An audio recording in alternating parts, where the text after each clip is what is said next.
ನಾನು ಇವತ್ತು ಸಿಂಪಲ್ ಆಗಿ ಹೆಸರು ಕಾಳಿಂದ ಚಪಾತಿ ಹೇಗೆ ಮಾಡೋದು ಅಂತ ತೋರಿಸ್ತಾ ಇದ್ದೀನಿ. ಇದು ನೀವು ಹಾಗೇನೆ ತಿನ್ಬೋದು, ಅಷ್ಟು ಚೆನ್ನಾಗಿರುತ್ತೆ. ಇಲ್ಲಾಂದರೆ ಚಟ್ನಿ ಅಥವಾ ಪಲ್ಯ ಜೊತೆಗೂ ಕೂಡ ತಿನ್ಬೋದು. ನಾನು ಇವಾಗ ಚಟ್ನಿ ಜೊತೆಗೆ ಮಾಡಿ ತೋರಿಸ್ತಾ ಇದ್ದೀನಿ ನೋಡಿ.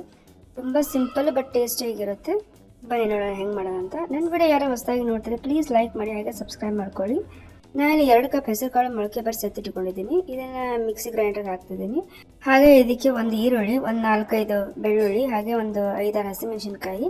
ಟೇಸ್ಟ್ ನಿಮಗೆ ಎಷ್ಟು ಬೇಕಷ್ಟು ನೋಡ್ಕೊಂಡ್ಬಿಟ್ಟು ಹಾಕ್ಕೊಳ್ಳಿ.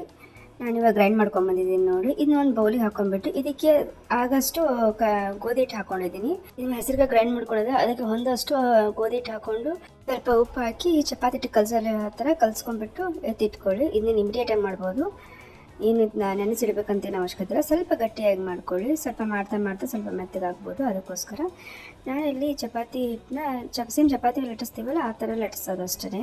ಸೇಮ್ ತಿಳುವಾಗಷ್ಟು ಚಪಾತಿ ಹೇಗೆ ಲಟ್ಟಿಸಲ್ಲ ಆ ಥರ ಲಟ್ಟಿಸಿದ್ರೆ ಆಯಿತು. ನೋಡಿ ಇಷ್ಟ ಆದರೆ ಸಾಕು.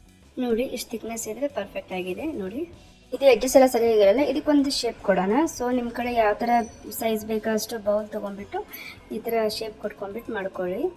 ಚೆನ್ನಾಗಿ ಬರುತ್ತೆ, ನೀಟಾಗಿ ಆಗುತ್ತೆ. ಅದಕ್ಕೋಸ್ಕರ ಇನ್ನು ಇವಾಗ ಬೇಯಿಸ್ಬೇಕು. ಹಂಚು ಕಾಯಕ್ಕಿಟ್ಟಿದ್ದೆ ನಾನು. ನೋಡಿ ಇದಕ್ಕೆ ತುಪ್ಪ ಅಥವಾ ಎಣ್ಣೆ ಯಾವುದಾದ್ರೂ ಹಚ್ಕೋಬೋದು, ಅದು ಬೈತಿರುತ್ತೆ ಆ ಕಡೆ. ನಾನು ಇನ್ನೊಂದು ಮಾಡಿ ತೋರಿಸ್ತದೆ ನೋಡಿ. ಸೇಮ್ ಚಪಾತಿ ಹೇಗೆ ಮಾಡ್ತೀವಲ್ಲ ಅದೇ ಥರನೇ ಮಾಡೋದು. ಇದಕ್ಕೇನು ಫೋಲ್ಡ್ ಮಾಡಿ ಮತ್ತು ಮಡಿಚಿ ಆ ಥರ ಎಲ್ಲ ಏನು ಮಾಡೋ ಅವಶ್ಯಕತೆ ಇಲ್ಲ. ಸೊ ಇದು ನೋಡಿ ಇಷ್ಟಾದ ಸಾಕು. ಇದಕ್ಕೊಂದು ಸೈಜ್ ಆಗಷ್ಟು ನೀವು ರೌಂಡೇ ಕಟ್ ಮಾಡ್ಕೊಳ್ಳಿ, ಚೆನ್ನಾಗಿ ಕಾಣಿಸುತ್ತೆ ಅಷ್ಟೇ. ಬಾಕ್ಸಿಗೆಲ್ಲ ಎಲ್ಲ ಚೆನ್ನಾಗಿರುತ್ತೆ. ನೋಡಿ ಇದು ಆಗಿದೆ ನೋಡಿ. ಇವಾಗ ನೋಡಿ ಇನ್ನೊಂದು ಹಾಕ್ತೀನಿ. ತುಪ್ಪ ಹಚ್ಕೊಂಡಾದ್ರೂ ಬೇಯಿಸ್ಕೋಬೋದು, ಚೆನ್ನಾಗಿರುತ್ತೆ ಟೇಸ್ಟು. ನೋಡಿ ಎಷ್ಟು ಸಿಂಪಲ್ಲಾಗಿ ಈಸಿಯಾಗಿದೆ ಅಲ್ಲ. ನೋಡಿ ಇವಾಗ ಆಗಿದೆ. ಇದನ್ನ ಸರ್ವ್ ಮಾಡೋಣ ಬನ್ನಿ.